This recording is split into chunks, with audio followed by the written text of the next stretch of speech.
Hello and welcome to the Golfing Greenkeeper podcast. It's official, we've hit a quarter of a century. This is episode number 25. Well guys, I hope you enjoyed last week's podcast episode with Superintendent Phil Hill of Barnbugle.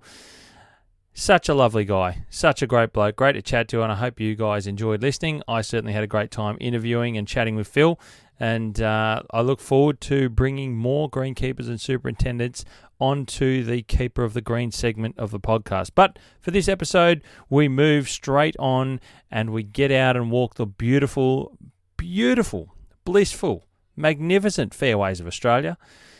And it's absolutely fantastic. How good is the weather? It's just a majestic spring. The weather's just amazing. So we walk. Let's walk. Let's get out there and let's see what's happening in the country for this episode number 25. And we're going to start in Victoria to Yallourn Golf Club. I think that's how you pronounce it, Yallourn, Y-A-L-L-O-U-R-N, Yallourn.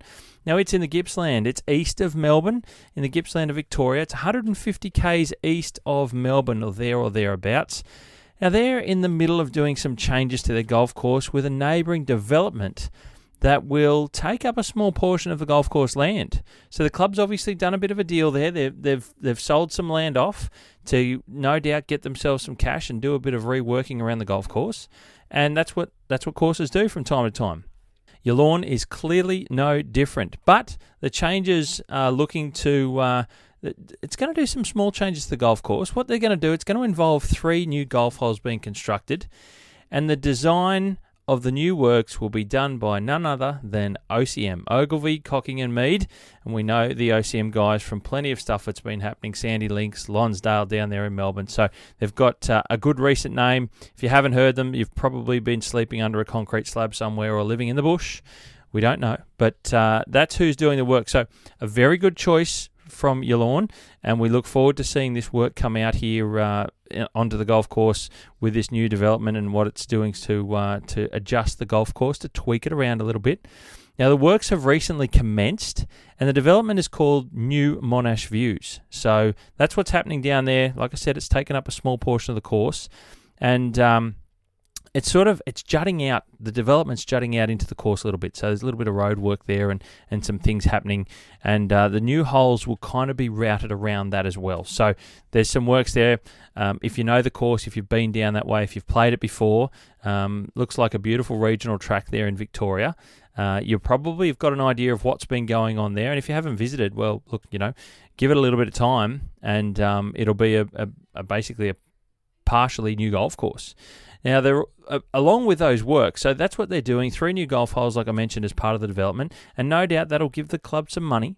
They'll upgrade the golf course with the new works, plus they'll probably be looking at doing a few other things into the future. So that's a good thing. Now, they're also installing some new irrigation around the 2nd green and the 15th fairway along with this process, so that's a good thing as well. And, I keep saying, if ever you hear me talk about or mention any golf courses that are doing some irrigation works, it is a very good thing. Certainly, leading into late spring and summer, it's a very good thing indeed. So we say good luck and well done to Yallourn and the efforts that they're doing moving forward, and certainly looking forward to see how that all comes through for them once it's completed, done by, like I said, OCM. So look for some good, interesting design work and challenging and enjoyable golf to come out of the new works there at Yallourn. Now we head down to Sorrento Golf Club at the very tip of the Mornington Peninsula around Port Phillip Bay there in Victoria, down from Melbourne. And they've got some new work being done by design duo Crafter and Mogford at the moment. They're rebuilding their first fairway, which is involving a little bit of work in this one. It's involving raising the fairway itself. So there's a little bit of fill coming in that they're looking to get some interesting movement out of the golf course. It's going to change some elevations, change a little bit of what I call the Z factor, which is, you've got your X and Y axes and the Z sort of up and down, if you like, if that's the simplest way of talking about it. I love movement in the Z axis. It's really interesting and intriguing in a golf course. So they're bringing the fairway up on the first hole there at Sorrento. And what that's going to do is they're also going to be incorporating some new fairway bunkers. That will be a challenge from the tee of the golf hole. Now, I've been down to Mornington, but I haven't been all the way to Sorrento. I've heard lots and lots of wonderful things about Sorrento. So if you're a Victorian, if you're a Melburnian, and you're a visitor to, or a regular visitor to Sorrento, you may have already seen the works that's been happening down there on that first hole. But look, the fairway shapes, from some of the images that I've seen so far, the fairway shapes are looking pretty impressive for those fairway bunkers. The shapes are they look really cool. So Crafter and Mogford are doing some really intricate work. Look, they do some wonderful stuff around the place, Crafter and Mogford. So expect this to be no different down at Sorrento. It's the early stages, but I'm very, very much looking forward to seeing how good these works on the first hole are coming out. And look, to be honest, who doesn't love a great view down to some fairway bunkers? A bit of challenge there on the first tee shot down a first hole. So Sorrento, they're getting on with it, and Craft and Mogford are doing some good work there. Now, Craft and Mogford are also doing some more work down in Victoria, and we swing right around the other side of Port Phillip Bay, down the southwestern side of Melbourne, or it's a very short ferry trip across the mouth of Port Phillip Bay to Barwon Heads Golf Club. Now, Barwon Heads has a fantastic name. An absolutely fantastic name in Victorian golf, certainly in Australian golf, and it's very, very well regarded as a golf course. It's got a very good name, and certainly holds its head up high in the stand and the stature in the golfing world in Australia. Now, Barwon Heads are doing some work by way of some minor adjustments to the back of the 15th green, with some humps and hollows happening there. So a little bit of movement in the ground around the back of the green. So if you shoot long, look to see some challenging return shots up onto the putting surface. And the reason that's been done is it's following the removal of a very old and aging cypress tree that was there, cypress pine. Now, that was something that was starting to show signs of age and bits of decay, and that tree has been removed, no doubt for safety purposes, I'm certain. And that's sort of led into these adjustments to the back of the 15th green. So I don't know the hole myself, haven't had the luxury, haven't had the pleasure of being to Barwon Heads. And a little bit like Sorrento, I've heard lots of wonderful things, and probably even more so about Barwon, to be honest. But some work happening there behind the 15th green, like I said, with a little bit of movement around. So you'll see some challenge if you skip it through on the 15th.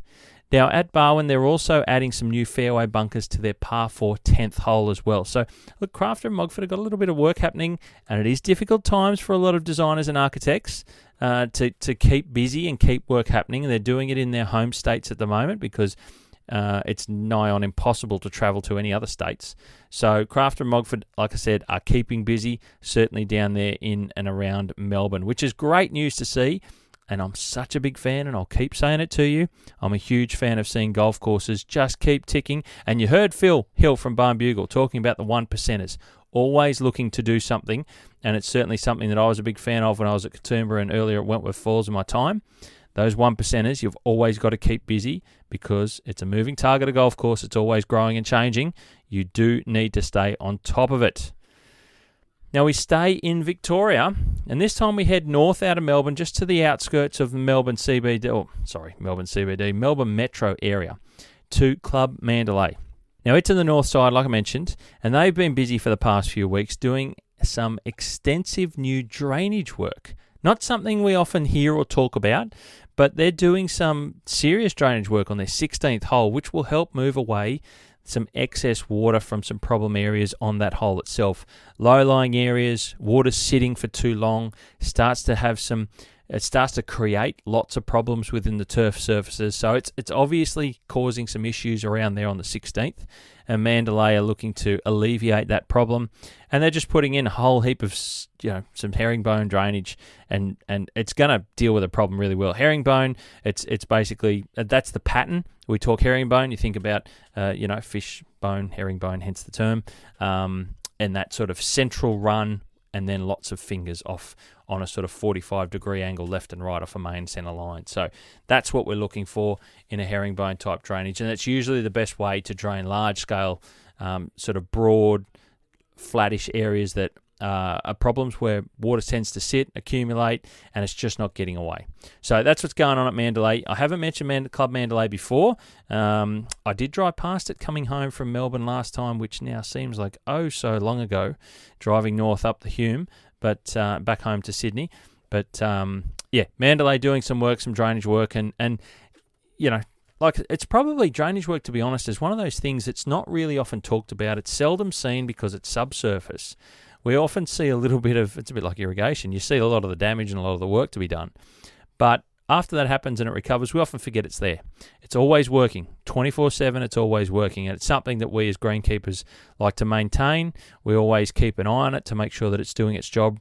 After we put it in, certainly in dealing with some of these low-lying wet areas that you put in afterwards, it's something that really does do a lot of the hard work around golf courses that as golfers and as players we don't realise even exists, but it's a big deal, and certainly something that golf courses always keep an eye on. Drainage is a big deal, certainly with, like I mentioned, those problem areas with heavy soil. We at Katoomba, for example, in my time at Katoomba, we had, notoriously the Blue Mountains is very shallow soils. You might have 200-300 mil depth of soil before you hit rock.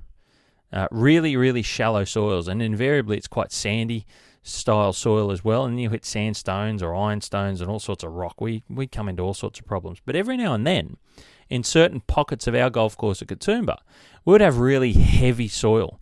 So areas that were, previously sort of before the golf course was there were sort of subsurface. Water would accumulate through different gravel and strata layers of the rock, and water would pool and come out, and you'd have these sort of semi-boggy areas where really heavy sort of swampy type plants would have existed previously, and just changed the soil structure around that area, and they were quite heavy. A lot of sort of the hollower sort of spots, low-lying areas around former creek lines and that sort of stuff. So that's where you deal with drainage, and we at one point put in, I think, over 1 kilometre's worth of drainage there in one season, trying to deal with a few issues there with drainage, and that's the sort of stuff that you'll find at golf courses. Drainage is really, it's an unsung hero of many golf courses, of all golf courses, because we need to get the course in play as fast as possible to keep you guys out there, and that's what the drainage does. A lot of hard work done by drainage that's unspoken. It's an unsung hero, really. Now let's go over, we head west from Victoria into the state of South Australia. And one of the big things that I've been talking about in the past has been mini golf courses popping up left, right and centre. Now in Adelaide we find, or in South Australia we find a Shanks mini golf at Regency Park in the north of Adelaide. It's been open for play for just over a week. It's a new addition to the public golf course up there at Regency Park, and mini golf is just taking over. It's getting so many fans. So many people are playing it. They really are enjoying it. Lots of kids, lots of people having groups and gatherings and bits. Well, got to be careful. We can't have too big a gathering. What is it? Different states have different rules. 2 people, 4 people, 5 people, 7 people, 10 people. Who knows? But you can get together with a mate or a couple of mates, get out there and have some fun. Certainly kids can as well. And it's a great introduction to golf, I think, for kids. A really fun way of doing it. And these days, the ideas and the brains behind some of these mini golf courses are sensational. It's a hell of a lot of fun. It's so much better than it was back in the 90s. It's a really good, positive move for a lot of public access courses. And certainly some other local, private public access golf courses are installing them as well. Great fun. Good to see. Really exciting to see this new Shanks mini golf at Regency Park open and getting a really good kick along. Now we head down just slightly back into the city of Adelaide itself to Royal Adelaide, and they're doing some irrigation upgrades to their first fairway. And just like I mentioned about your lawn in Victoria, Royal Adelaide's no different. Every golf course wants to make sure that leading into summer, anything that's been niggling away in autumn or winter that's been a problem, or it's reared its head up right now, you want to get onto it and deal with that problem and solve those headaches. So Royal Adelaide have found something that they need to upgrade on their first fairway.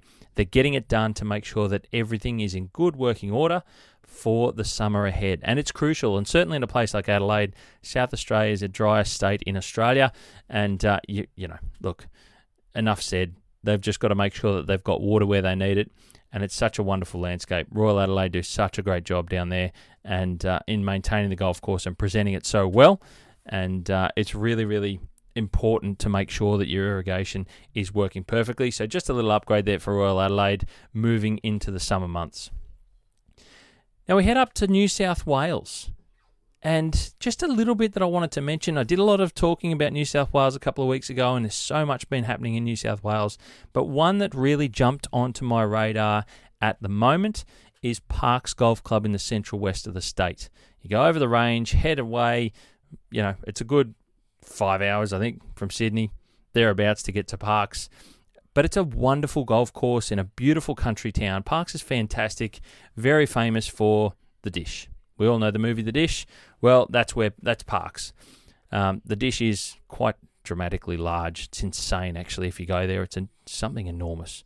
But it is quite a way out of town. But Parks itself is on the western side of the city centre, or the town centre, and they're getting started. And I did mention this a little while ago, that there's a bypass major road corridor being built around the town of Parks, and they're getting started with some of their course works as part of these road developments that are happening for the bypass of the town.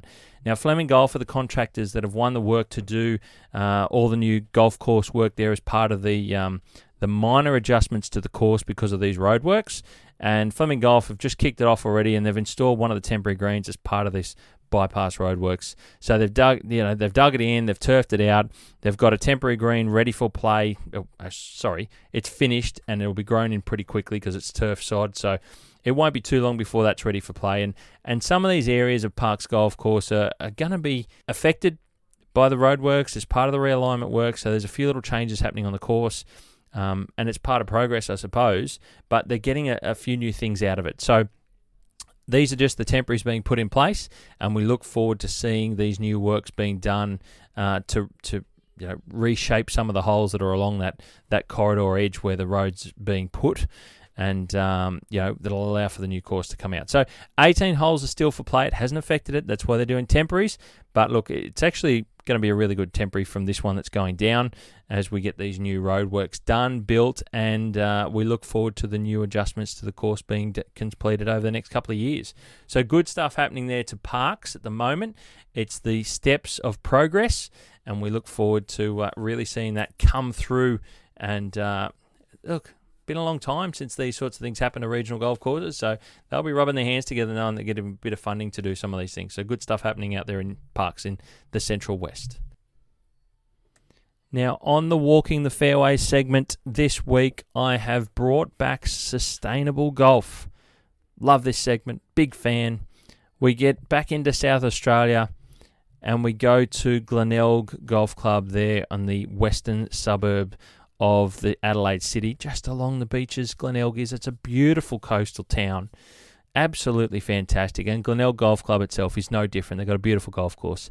They've been busy doing some controlled burning around some of their watercourses and through some of the plants that are growing through the edges of their watercourses as well. And it's part of the broader Green Adelaide initiative that's going on down there. They've received some funding, and this is a really good one. I'm loving hearing about this, and I'll talk about another golf course in Sydney that's doing similar style of things, but we'll stick with Glenelg for the moment. So they're burning off some of these plant life, some of these green areas, just to control them a little bit more. And there's a reason for that. These particular burns at Glenelg are targeted at creating habitat for a particular butterfly called the yellowish sedge skipper. Now, I don't make these names up. These are clearly what the common names are that they're called, a yellowish sedge skipper. So clearly, going by that term, it's kind of yellowish. I actually had to work out what it was because I wasn't sure by the name whether we were talking about some sort of amphibian or a fish or anything. Turns out it's a butterfly. But these are the sorts of little details that golf courses can do to improve their environmental stance in the local area. And I love it. A big fan of it. So the yellowish sedge skipper, it is a mouthful to say, is the target for creating some habitat for as part of these burns. Now, it's these types of works and initiatives that I think can be a great part of any and every golf course, in my opinion. And I think it's fantastic. I really think it's a positive. You guys might sit there and think I'm a little bit mad of making a point of something that seems so small, but it's these small things that really make a huge difference in not only how golf courses are viewed, but also adding on top of what they're already doing in the local environment. There's already a lot of wildlife and a lot of plant life that golf courses are harbouring and fostering and looking after.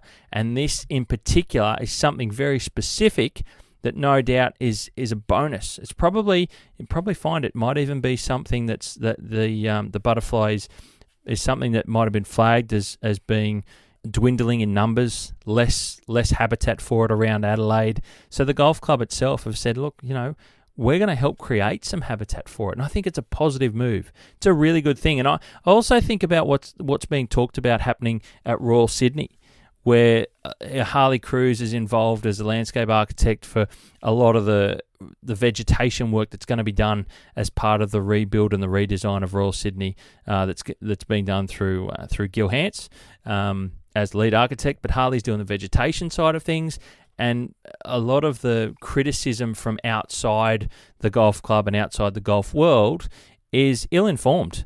A lot of the things that they're going to be doing there at Royal Sydney are positive moves for the local area and the local environment. And you're going to be moving away from a lot of the pine trees that are there and imported, trees from other regions of the world that just aren't native or endemic to the area. And they've caused problems in reducing habitat for local and native species. So part of what Royal Sydney are doing is they're turning it around and they're reintroducing plants that are long lost from the area that are in very, very small pockets in that part of the eastern suburbs. And I'm really excited about what's going on down there at Royal Sydney. So, look, Glenelg, I bounced off Glenelg for a little bit. We go back to Glenelg. That's a really positive move about the yellowish sedge skipper and the work they're doing to create habitat for it. Glenelg have also been hydroseeding some of their new out-of-play areas that they've been doing some works for, just off the sides and the out-of-play areas of golf holes. And they've been doing the hydroseeding with a combination of native grass seed and fescue as well. Now, that's another positive move to see, where they're introducing, and I say reintroducing, native grasses to the areas that have potentially been long lost. So over the years, as the city expands and the local areas get slowly consumed by population and building and construction and so on, Glenelg have gone, you know what? In years gone by, we let this stuff disappear. Now we want to be the places and the location that's harbouring the growth of some of these native grasses. So it's a good thing to see. Again, Glenelg are really paving the way for a lot of golf courses around Australia with some of this environmental stuff. And don't get me wrong, there's plenty of courses doing these sorts of things, not always talked about, but Glenelg are making a point, certainly in South Australia and Adelaide, of talking about all of their good work, and I'm trying to give you guys give Glenelg some of the attention to tell you guys about what's going on down there too. Fantastic on many fronts. Now we're going to New South Wales to Carnarvon Golf Club. Now it's in the southwest of Sydney, well-established golf club. It's one that a lot of people don't often talk about. It's a public course, members public course. They've been busy. They've been busy doing some things in regards to some of their wetlands and some of their water bodies. Now, they've recently installed some floating wetlands into their water bodies, into their dams. Now, the idea behind this, and you can picture in your head, it's just like big rectangular or square type pods, if you like, with grasses and sedges and things hanging out of it. It sounds a bit odd, but the idea behind this is to improve the quality of the water by reducing even further any nutrients and other pollutants that are in the water. And it's a low-cost alternative to using any treatments and products to put into the water to deal with any pollutants and certainly any nutrients that accumulate over time in those dams and things. So the dams capture runoff from the golf course, as we know, but you'll be surprised, the biggest problem in any water body on golf courses is nearly always the runoff from the streets. And golf courses invariably rely on that outside external runoff coming in through onto their golf course and into their dams as a bit of water supply. But the pollutants that come off the streets is obscene. Some of the junk, some of the rubbish, and some of the pollutants that can mix with the water we talk about oils and we talk about nutrients and we talk about stuff that's coming off other people's properties. It's coming off the streets. It's coming off, it's coming off everywhere. It's so many different parts that you really struggle to realize the far reach of these streets and where it washes into golf courses and into their dams.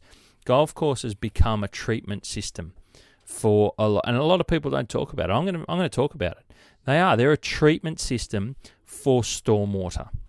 Whether we want it to be or not on the golf course, we often are dealing with it, and naturally the grass and the turf will treat those things out, and they'll consume them, and they will use those pollutants. But these floating water bodies, these floating wetlands, are another means to strip those nutrients and pollutants out of the water. And it's a really good initiative. So they're doing some of that at Carnarvon, and they're putting them in their dams and their water bodies. And the other thing that's a bonus about these particular things, instead of using a treatment in the water itself and putting some other products in to solve these problems, putting these floating wetlands in, they'll grow to provide habitat for the local wildlife. And one of the other things that Carnarvon's hoping for is that they might even increase the wildlife habitat and certainly increase the numbers of the wildlife that live in the golf course area as well. That's another bonus. So there's lots of good positives that can come out of doing this. And like I said, invariably the dams and water bodies on golf courses usually involve the runoff from the streets and dealing with those problems. So, again, I think about Katoomba and my time at Katoomba Golf Club, and part of the development there was to put in some water bodies to deal with the natural treatment. We call it like tertiary treatment of water through plant life. We had water bodies built on the course specifically for the development, but part of that was it was going to capture a lot of the existing street water and storm water from various streets that surround the golf course and treat that water as well, which was a kind of a bonus for the local area. So we would have a lot of stormwater runoff go into our dams on site, and it would go through a myriad of different turns and bends and so on, and different plants were planted around in different locations around the dams to deal with and treat the water before it would spill out and travel downstream through the creek system. So it's a tertiary treatment of the water. Now, of course, I can't go too much further without talking about 7 Mile. I'm a huge fan of 7 Mile. If you haven't worked that out already, well, you must be new to the podcast, and welcome. but 7 Mile. Look, we're starting to see more and more images come out of Clayton DeVries Pont. Mike Clayton certainly showing some images. Lucas Michelle is showing some images, and CDP showing images and videos, and it looks incredible. So a lot of the trees now in the areas where they're going to be working have been removed, weeds and so on, the large radiata pine trees. They've all been, they've basically been removed, and we're left with the landscape, the golf landscape that was there originally before all the weeds started to grow and take over. And I've got to tell you, the more I see, the better it looks. And I can't imagine how Mike Clayton and the rest of the CDP team are thinking about how it's going to unfold. I can't imagine what Matt Goggins thinking as he really starts to see it in front of his eyes, what he's envisioned is going to be able to be done and what they've got to play with. So it's really, really exciting down there in Hobart in Tasmania. Just like I mentioned, if you haven't heard me talk about 7 Mile Beach, it's just on the outskirts of Hobart, the city, right near the airport, and it's on a beautiful spit of sand that juts out, and it's fantastic. The location is incredible, and this is going to be one of the biggest things to happen to Australian golf. It's accessible, anyone can get there, it's public access, and it's easy to get to. So this formula is really special. Really special. And you put people like Clayton DeVries Pont as the architects behind building the project and designing the works. You got someone like Matt Goggin behind the project as well. This is a big deal for Australian golf as far as I'm concerned. So keep your eyes out. I'm going to put some more stuff as I see it up on my social media pages and through Instagram and Facebook. So keep an eye on it, guys. Don't forget it. 7 Mile Beach. If you haven't heard of it before, you've heard it now. and one to stay excited about and give it a couple of years before we're able to go out there and hopefully get out on its fairway. So really good stuff happening in Tassie. Now, one that I'm going to talk about now is not to do with golf courses, but I'm going to mention it, slightly off subject.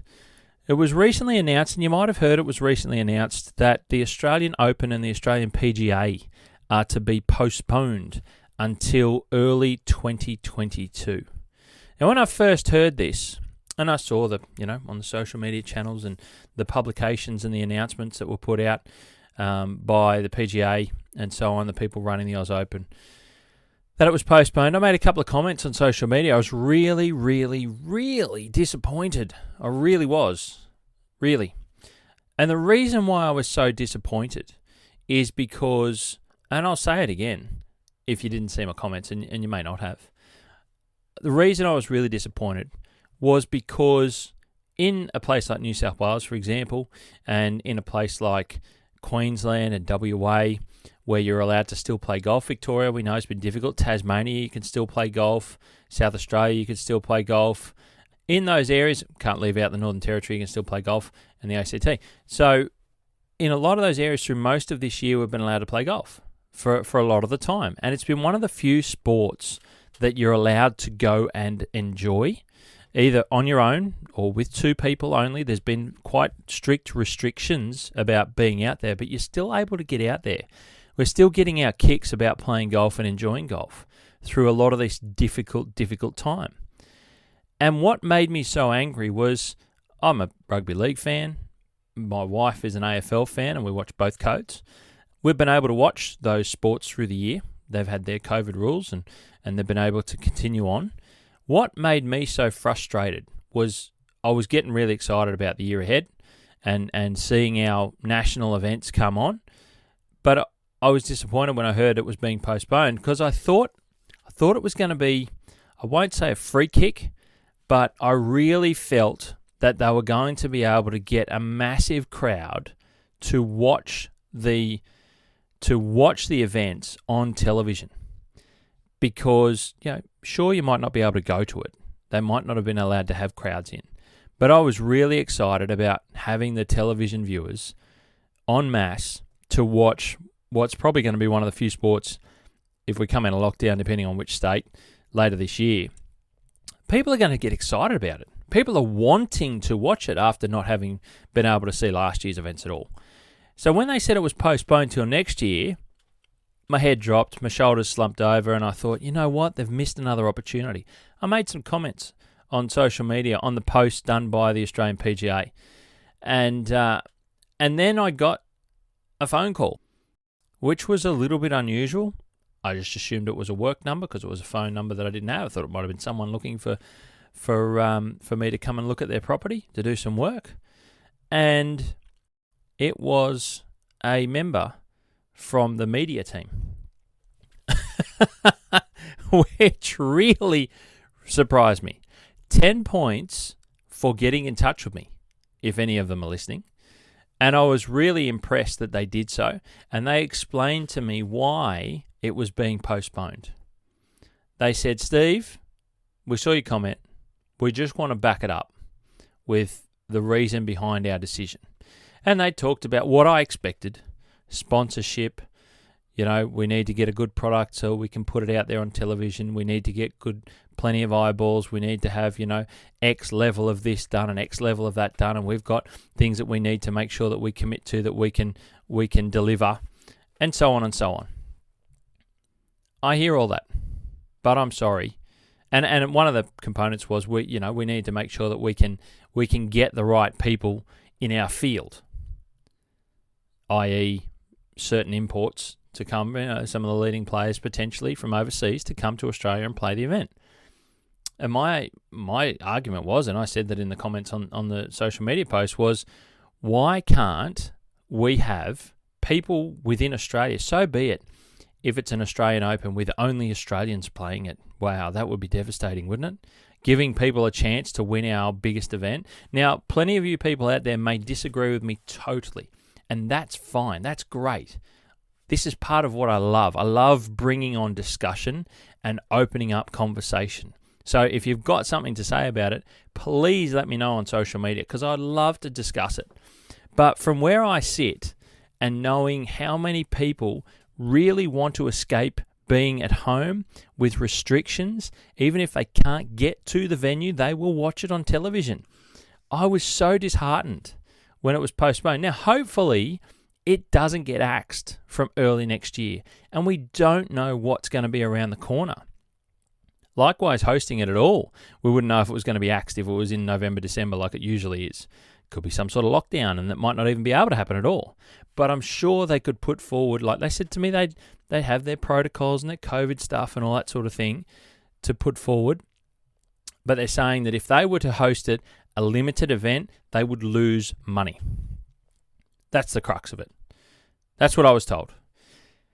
But like I said, I thought it might have been a way for the sport to put the right foot forward, as opposed to the left, to put a foot forward and be leaders and say, we want to have our event. We want people to watch it. We know you're going to watch it from home. We know you're going to be enthralled because it's a home event.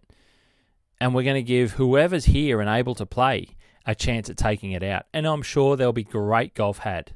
And the person who wins it will be the best person who could attend the event. But for me, I stand by being disappointed.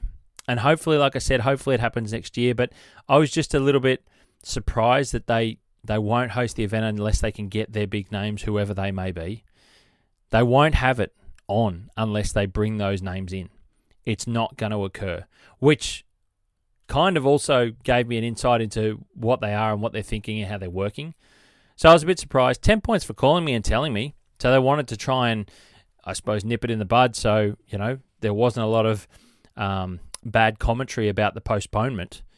But like I said to them, I think they could have communicated it a little bit better rather than just a basic, it's been postponed and, this is the difficulties behind it, so we've had to make that decision.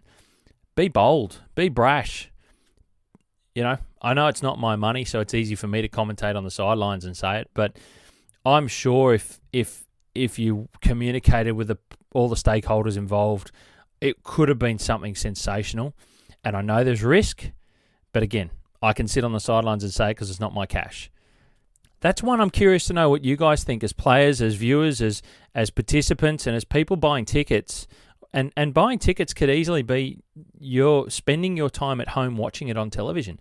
Would you still watch it on television if we didn't bring over a Jordan Spieth or a Rory or just one of the big guys, Adam Scott, Jason Day, the token Aussie guys that always try and make the effort to be here.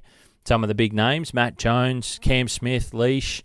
If we got a couple of those big names, big Aussie names to come, if they came, great. But if they couldn't come and we only had those participating pros in Australia, would you still watch it? I know I bloody would.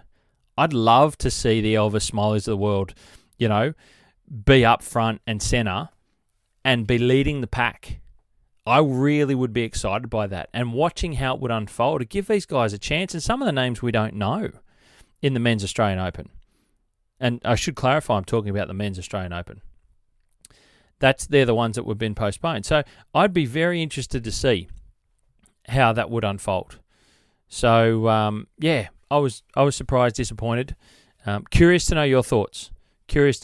And I should clarify, it's the Men's Australian Open and the Men's Australian PGA that are the ones that have been postponed. So look forward to seeing it if it happens ahead in later in the year. And I think it'll coincide with the Women's, which last year I'm pretty sure, the year before was held at Royal Adelaide. We'll see how it unfolds. But the Men's is postponed until 2022. And that's it for episode 25, guys. Thank you for listening. I hope you took a little bit out of it again. And look, I will say, please like, share, subscribe. And I would appreciate you listening to this. It's Thursday, the 7th of October. It is my birthday. I'm just going to throw it out there. I'm quiet about it, but it's my birthday. So, look, let me ask you, as a present, as a kind gift, as a gesture, if you will, I'd ask if you could you please leave me a comment on the podcast reviews? I'd love to see some of your reviews. I really would. So I appreciate it. But I appreciate if you leave a review, leave a comment. Thank you so much, guys. Look, trying to keep it weekly, trying to stay relevant, trying to stay current and keep you up to date with what's going on across the country. This is Walking the Fairways. It is the Golf and Greenkeeper podcast. I'm Steve Smith. Thank you very much. You keep them clean. I keep getting it wrong, and I've been saying it for so long. You hit them clean, and we'll keep them green. Cheers, guys. Have a good one.